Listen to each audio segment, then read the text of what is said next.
घमंडी बेटी और लालचर माँ के हिंदी कहानी। एक छोटा सा गोवा के अंदर रुक्मणी नाम के एक औरत रहती थी।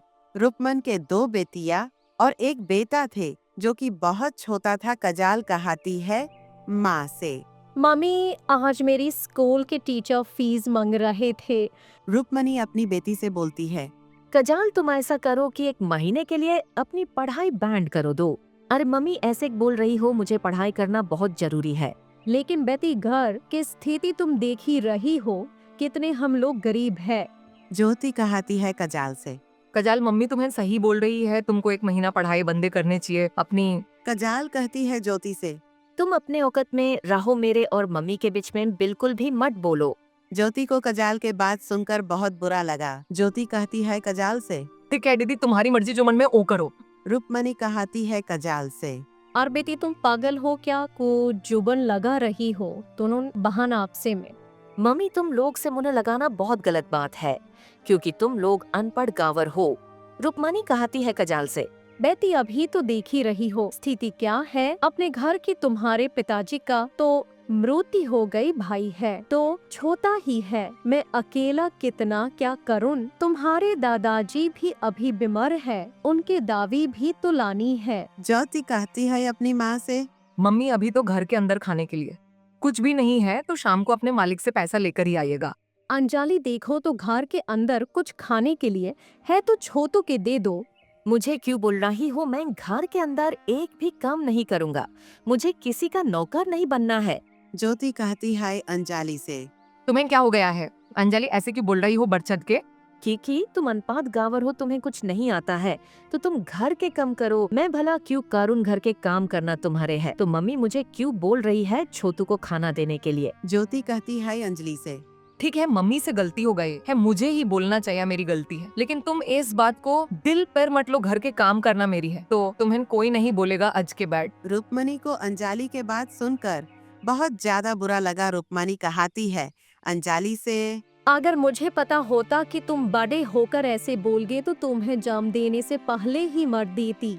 अरे जाने दो, मम्मी अभी छोटी है इसलिए ऐसे बोल रही है। ठीक है बेटी, तुम अपना ख्याल रखना। मुझे कम पर भी जाना है। अंगाली तुम्हें स्कूल जाना है तो जाओ। अंजलि कहती है अपने माँ से, मम्मी टीचर ने बोल दिया है जब तक पैसा लेकर नहीं आओगे तब तक स्कूल मत आना। मम्मी टीचर ने बोल दिया है जब तक पैसा लेकर नहीं आओगे तब तक स्कूल मत आना। लेकिन मम्मी घर के अंदर कुछ रेशन भी नहीं है, तो 2000 रुपये से कुछ नहीं होगा, और दादाजी का दवाइयाँ भी खत्म हो गए हैं। ठीक है बेटी, मैं जा रही हूँ। कम पर आज 10,000 रुपया लेकर आऊंगा। रुक्मैन अपने दोनों बेटी से इतना बात कहकर कम की तरफ चले जाती है। ज्योति कहती है अंजलि से, अंजलि तुम घर पे रहो, आज पढ़ने मत जाओ, मैं जा रहा हूँ बाहर की तरफ। बाहर तुम क्यों जा रही हो, क्या काम है बाहर? बस कुछ नहीं, ऐसे ही जा रहा हूँ बाहर की तरफ। कोई कम मिलेगा तो मैं भी कम करूँगा आज से। लेकिन मुझे तो स्कूल जाना बहुत जरूरी है। आज स्कूल के फीस भी तो देना हो, तो इसलिए तुम अभी स्कूल मत जाओ, मैं जा रहा हूँ कम करने। तुम छोटे का ख्याल रखना। ठीक है तुम कम करने जाओ, मैं घर पे हूँ। ज्योति अंजलि से इतना बात कहाकर कम की तलाश में चले जाती है। तही ज्योति के अचानक से रास्ते में एक साधु बाबा दिखते हैं। साधु बाबा ज्योति से कहता है, अरे बेटी तुम अकेला इधर की हो, बहुत ज्यादा परेशान दिख रही हो, हुआ है क्या? ज्योति कहती है बाबा से, बाबा घर के अंदर बहुत ज्यादा परेशानी चल रहा है। मेरे पिताजी की मृत्यु हो गया है, मेरे घर के अंदर कमाने वाला कोई नहीं है, सिर्फ मम्मी कमा कर लतिया है, उसमें भी मेरी बहन बहुत ज्यादा नालायक है। ज्योति के बात सुनकर साधु बाबा कहते हैं, देखो बेटी, तुम्हारे घर के हर परेशानी के बारे में मुझे पता है। तुम्हारे नाम क्या है? मेरे नाम बाबाजी ज्योति है। मैं 2 बहन 1 भाई हूँ। मैं सबसे बड़ा हूँ और सबसे छोटा मेरी घर के अंदर भाई है। क्या बाबा आप मेरी घर की परेशानियाँ दूर कर सकते हैं? ज्योति के बात सुनकर बाबा कहते हैं, बेटी मैं तुम्हारे घर के अंदर परेशानियां दूरी नहीं कर सकता हूँ, लेकिन बेटी तुम थोड़ी सी रास्ते में आगे चल कर जाओगे तो एक तुम्हें छोटा सा पेड़ मिलेगा। अभी तो तुम ऐसा करो कि अपने घर के तरफ चले जाओ, एकदम सुबह में उठकर नहा धोहा कर उसे पेड़ के पास चले जाना, और यूसे पेड़ के पास चले जाना, और यूसे पेड़ के पास से बोरा मिलेगा जो कि उसमें बहुत सारा सामान रहेगा। यूसे बोरे के अंदर इतना सामान होगा कि तुम्हारे घर के 1 महीने के परेशानी दूरी हो जाएगी। बाबा के बात सुनकर ज्योति बोलती है, ठीक है बाबा, लेकिन मैं तो अभी जा रहा हूँ, कोई काम कर लूंगा, अभी टाइम भी बचा हुआ है। लेकिन बेटी तुम घर पे चले जाओ। नहीं बाबा, मैं बहुत ज्यादा परेशान हूँ घर की स्थिति देखकर। ज्योति के बात सुनकर बाबा बोलता है, ठीक है बेटी, तुम्हारी जो इच्छा करें। ठीक है बेटी, तुम्हारी जो इच्छा करें। ज्योति कहती है बाबा से। बाबा अब मैं जा रहा हूँ। ज्योति बाबा से इतना बात बोलकर चले जाती है। कम की तलाश में जैसे थोड़ी सी आगे की तरफ जाती है, तभी एक गांव के आदमी बुलाता है। अरे बेटी, तुम रामकिशन के बेटी हो ना? ज्योति उद्देश्य के बात सुनकर कहती है, जी हाँ, मैं रामकृष्ण जी के बेटी हूँ। और बोलिया कोई कम है क्या? तुम्हारे पिताजी का तबीयत कैसा है? अंकल जी, अब तो मेरे पिताजी इस दुनिया में नहीं है। क्या बात कर रही हो बेटी? और मुझे अभी तक पता भी नहीं है कि तुम्हारे पिताजी इस दुनिया में नहीं है। अंकल जी, मेरी पिताजी के इस दुनिया से गया हुआ हो गया 2 साल। उद्देश्य कहता है ज्योति से। और तुम्हारी घर में तो बहुत ज्यादा तब तो परेशानी होगी। तुम्हारी मम्मी कैसी है? अंकल जी, मेरी मम्मी अभी तो कम करने जाती है डेली। उनकी तबीयत ठीक है? और बताओ तुम इधर कहाँ पर जा रही हो? उद्देश्य के बात सुनकर ज्योति कहती है, अंकल जी, घर के अंदर बहुत ज्यादा परेशानियां चल रहा है। तो मम्मी अकेला कम करती है तो उससे कुछ नहीं होता है। तो मैं सोचा हूँ कि मैं भी क्यों घर के अंदर बैठा रहूं, मैं भी कुछ कम कर लो, मम्मी के इससे हेल्प भी हो जाएगी। ज्योति के बात सुनकर उद्देश्य कहता है, वाह बेटी, तुम्हारी सोच बहुत ही अच्छा है। तुम्हारी ऐसी विचार से मुझे बहुत ज्यादा खुशी हुई। और बता, मैं तुम्हारी कैसी मदद कर सकता हूँ? कुछ मदद चाहिए मेरे से?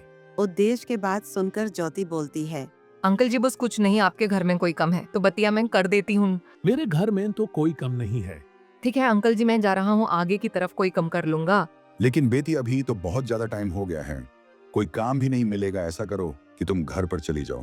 ठीक है अंकल जी, मैं तो जा रहा हूँ घर पे। ऐसे भी बहुत ज्यादा टाइम हो गया, रास्ते में एक सड़ू मिल गया थे, इसलिए लेट हो गया है। ज्योति उद्देश्य से बात करके जो बाबा ने ज्योति को पेड़ बताया थे, यूज पेड़ के पास चले जाती है। पेड़ के पास जाने के बड़ में वहाँ पर चुप चाहने से खड़ा हो जाती है। ज्योति के दिल और मन बहुत ज्यादा साफ था। जैसे ही पेड़ के पास में जाती है, वहाँ पर उसके हाथ में ऑटोमेटिक एक बोरा आ जाता है। ज्योति उस बोरा को लेकर अपने घर की तरफ चले जाती है। रुक्मानी कम करके अपने मालिक के पास चले जाती है पैसा के लिए और मालिक से जकर कहती है, मालिक, आज मुझे कुछ रुपया चाहिए था। कमलेश रुक्मणी के बात सुनकर कहता है, रुकमैन, आज तो संडे है, बैंक बैंड होगा और घर में 1 रुपया नहीं है। ऐसा करो कि तुम कल आकर ले जाना। कमलेश के बात सुनकर रुक्मैन कहती है, मालिक, मेरे घर में आज रुपया के बहुत ज्यादा जरूरी है। कैसे भी करके मुझे आज 10,000 रुपया चाहिए। ज्यादा जिद करोगी रुक्मानी तो मैं तुम्हें चल से कम पैसे निकाल दूंगा। मैं एक बार बोल दिया कि मेरे पास आज पैसा नहीं है, तुम काल आकर ले जान। कमलेश के बात सुनकर रुक्मैन को बहुत ज्यादा बुरा लगता है और रुक्मैन कहती है कमलेश से, मालिक, कम से नहीं निकालिएगा, ठीक है। मैं ऐसा करता हूँ कि चल ही आप रुपया दीजिएगा, आज हम लोग भूखे सो जाएंगे। कमलेश से इतना बात बोलकर रुक्मानी उदास होकर अपने घर की तरफ चले जाती है। जैसे ही रुक्मैन अपने घर के अंदर आती है तो ज्योति के हाथ में एक बोरा देखकर बोलती है, अरे बेटी, इस बोरा के अंदर क्या है और कहाँ से आया है? ज्योति कहती है अपनी मम्मी से, मम्मी, आपके जाने के बड़ मैंने भी सोचा हूँ कि कोई कम कर लो। जैसे ही रास्ते में गया तभी एक साधु बाबा मुझे मिल गया। उन्होंने बोला मुझे कि एक पेड़ के पास तुम चल जाना, तुम्हें 1 महीने के लिए राशन पानी मिल जाएगा, तो वहाँ से जकर ले लेना। तो मैं जैसे ही पेड़ के पास गया हूँ, वहाँ से मुझे यह वाला बोरा मिल है। इसके अंदर बहुत सारा सामान है, खाने वाला है, और बताया आज आपको कितना रुपया लेकर आए हैं मालिक के पास से। ज्योति के बात सुनकर रुक्मानी कहती है, बेटी मालिक, मुझे आज एक भी रुपया नहीं दिया है, मैं ज्यादा जिद कर रहा था तो उन्होंने बोला कि मैं तुम्हें कम से निकाल दूंगा। रुपया चाल देने के लिए बोला है।